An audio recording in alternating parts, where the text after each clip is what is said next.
Amigos e amigas, de vez em quando chega aqui na nossa editora Cleofas esta pergunta: qual a origem do demônio? Por que Deus simplesmente não destrói o demônio?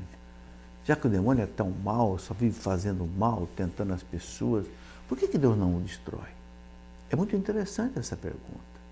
Bom, primeiro, quem criou o demônio? Foi Deus. Só que Deus o criou bom. Ele foi criado como um anjo bom.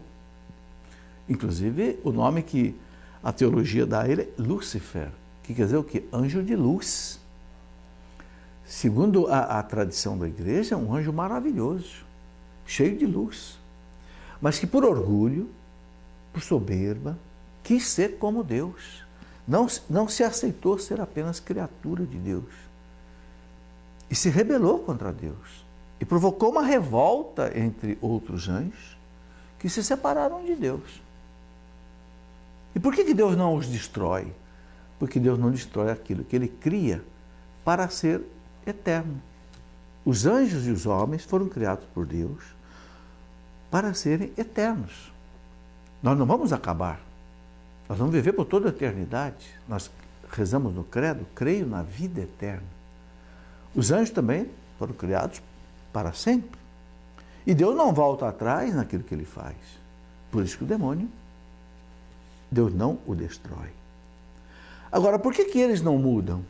Não é? O Catecismo da Igreja diz aqui, no parágrafo 391, gostaria que você conferisse depois, diz aqui: com efeito, o demônio ou o diabo e outros demônios foram por Deus criados bons em sua natureza, mas se tornaram maus por sua própria iniciativa. Eles foram criados bons, não é? Mas porque usaram mal da sua liberdade, quiseram ser como Deus, não foram humildes. Eles tinham que aceitar a beleza que Deus já tinha dado a eles como criatura e ficar satisfeitos. E agradecer a Deus? Não, se revoltaram contra Deus, quiseram mais. Não é? Alguns teólogos dizem que eles não aceitaram adorar Jesus como homem, porque o homem foi colocado abaixo dos anjos. Então, quando Deus se fez homem na pessoa de Jesus, alguns teólogos dizem que um dos pecados foi não querer adorar o Filho de Deus feito homem. E por isso o colocaram numa cruz. Então, a igreja ensina isso. Outra coisa que o Catecismo da Igreja coloca para nós é o seguinte: é o caráter irrevogável de sua opção e não uma deficiência da infinita misericórdia de Deus que faz com que o pecado dos anjos não possa ser perdoado. Não existe arrependimento para eles depois da queda, como não existe para os homens após a morte. Então a igreja ensina o seguinte: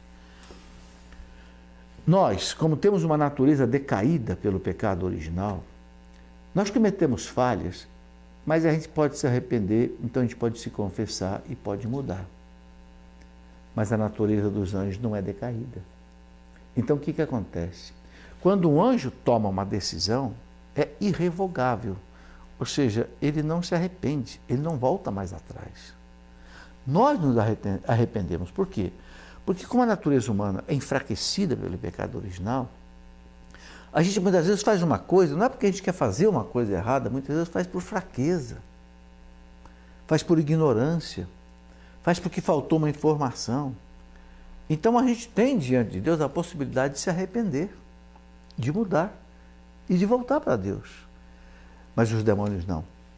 Como a natureza deles é uma natureza intacta, que não sofreu um pecado original, vamos dizer assim, como nós, quando eles tomam uma decisão, é irrevogável, irreversível. Então o catecismo diz: não é por deficiência da misericórdia de Deus que eles não são perdoados ou não se respeitam. Não, é por causa de uma opção, diz aqui, é o caráter irrevogável de sua opção e não de uma deficiência da infinita misericórdia de Deus, que faz com que o pecado deles não possa ser perdoado. Bem, nós sabemos, meus irmãos, que os demônios existem, é dogma de fé. Agora, não tenhamos medo. Porque quem está com Deus está protegido. Não tenha medo. Né? São Agostinho comparava o demônio a um cachorro preso numa corrente, numa coleira e numa corrente. Ele diz, só morde quem vai lá mexer com ele. Então, se a gente estiver afastado dele, perto de Deus, a gente está protegido.